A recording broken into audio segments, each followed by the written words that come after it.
Hello, I'm a 21-year-old guy who, after diligently studying in a provincial area, managed to attend college in New York. It was last year. I didn't want to apply for a dormitory, so I begged my parents to let me live off campus.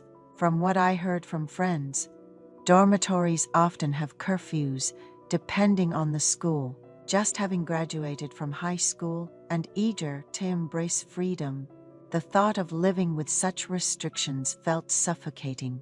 I deliberately missed the dorm application period and told my parents, I can just find a place near school. There are plenty of share houses these days. However, my parents were firm. They acknowledged that it's fine to have fun and enjoy oneself, but reminded me that everything comes with responsibilities. They then insisted, go live with your aunt. My mom is the youngest and very cherished daughter in her family, with 3 older brothers and 1 sister. My eldest uncle is 18 years older than my mom, practically a grandfather figure to me, and is already in his 60s, so our relationship isn't exactly casual. The idea of staying at my uncle's house. My cousin brother has already married and started his own family. He's in his mid-30s, and living with him wouldn't be uncomfortable. So, imagine how awkward it would be for me to live with my uncle and aunt. Honestly, I was grumbling and really didn't like the idea, but there was no other option. It was decided that my parents would send a certain amount of money each month to my aunt, who in turn would provide meals and do laundry for me. A few days before the start of the semester, my parents, who hadn't seen my uncle and aunt in a while, packed my stuff and we all headed to New York together. My aunt had prepared the room previously used by my cousin before he got married. The house was small but duplex, so the second floor was entirely mine to use. There was a separate staircase leading to the second floor, and an entrance I could use on my own. Honestly, I didn't know the house was like this, but seeing it with my own eyes, I thought it might be okay to live here. While I was busy unpacking in my room and looking around the house, the adults were already grilling meat and having a drink in the yard. I quietly joined them, eating without saying much. Listening to their conversation, I realized my uncle and aunt seemed like very enlightened people. My aunt told my parents, raising kids, I learned it's pointless to micromanage them like catching mice. When they want to play, just let them be. We've all been there. She said this with a hearty laugh. Then, looking at me, she said, our David, let's have a good time moving forward.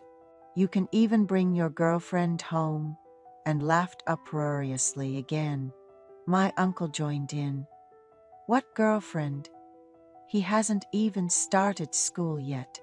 Maybe by May, adding to the laughter. I was a bit taken aback but felt reassured, thinking, no curfew and they'll respect my space. My parents were worried I might get into trouble, but staying at my uncle's seemed to ease their minds somewhat. After spending a night there with my parents, we returned home. During my stay before school started, my uncle was hardly ever home, busy traveling with friends as a kind of retirement treat for himself. My aunt, a lifelong homemaker, was always home unless she had specific plans. At first, her morning wake-up calls for breakfast felt bothersome, but as time went on, I realized she just wanted someone to share meals and time with. Despite desperately wanting to sleep in, I got up for breakfast. Not wanting to miss the meal she prepared, she was considerate enough to let me sleep in on days I didn't have class. Living there, I even started to feel a connection to my grandmother, whom I hardly remembered. My aunt, though younger than my uncle, was still over 30 years my senior. On days I had no plans, I made sure to eat at home with my aunt. She took great care of me, packing lunches on days I worked part-time. Occasionally, my married cousin would bring his wife and kids over, making for a lively household.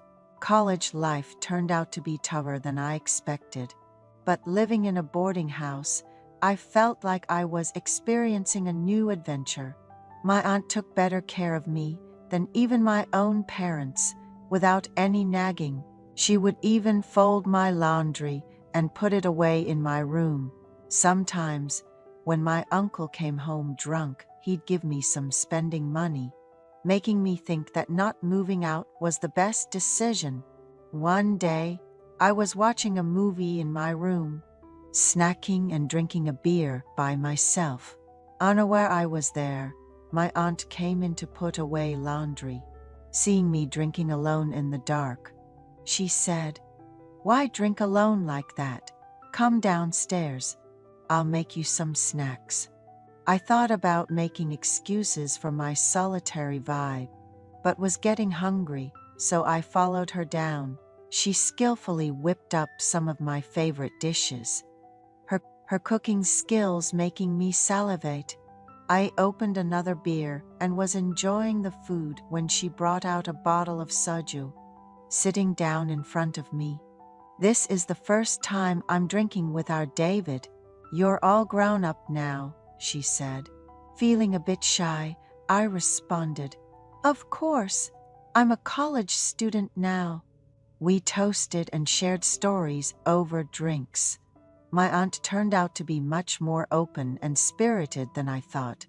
We bonded over complaining about my uncle and talking about college life, enjoying our drinks. She laughed throughout, but then sighed deeply and took a big swig of her drink. When I asked if she had any worries, she replied, "It's your uncle.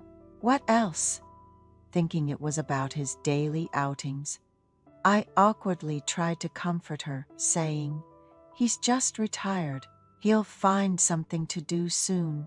Hearing that, my aunt complained, "That doesn't really matter, but isn't turning your back to sleep a bit too much?" I was startled by her words, and she seemed to catch herself, saying, "Oh my, what am I saying? Pretend you didn't hear that. I'm being foolish." She apologized to me repeatedly, and I reassured her, "It's okay. You must have been really frustrated." There was an awkward silence, and as we shifted our positions, the atmosphere between us started to feel even stranger. My aunt, looking flustered, quickly began to clear the table. I helped her in silence, my heart racing, perhaps due to the alcohol. A few days later, my uncle went on a fishing trip with friends, leaving the house empty for 3 days. I had been feeling uneasy, not having received any clear response from my aunt when she entered my room. As I was about to turn off the light to sleep, we spent time together in the darkness. Even after that, whenever my uncle was away or came home late, my aunt would come to my room. I had a girlfriend, but I couldn't bring myself to refuse my aunt's visits. A year has passed, and this relationship continues. At some point, my aunt began to speak formally to me, even when my uncle was around. I was nervous until my uncle asked, "Why are you speaking formally to David?" My heart nearly stopped.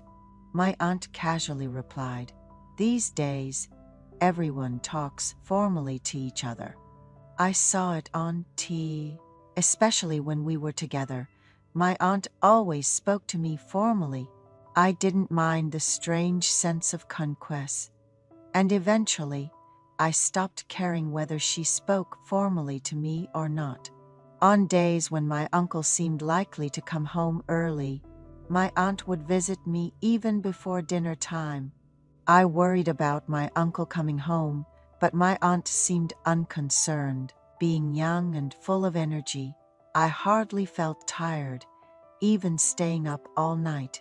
Lately, I find myself going to the master bedroom first. My hope is to continue living like this, boarding and staying with my aunt.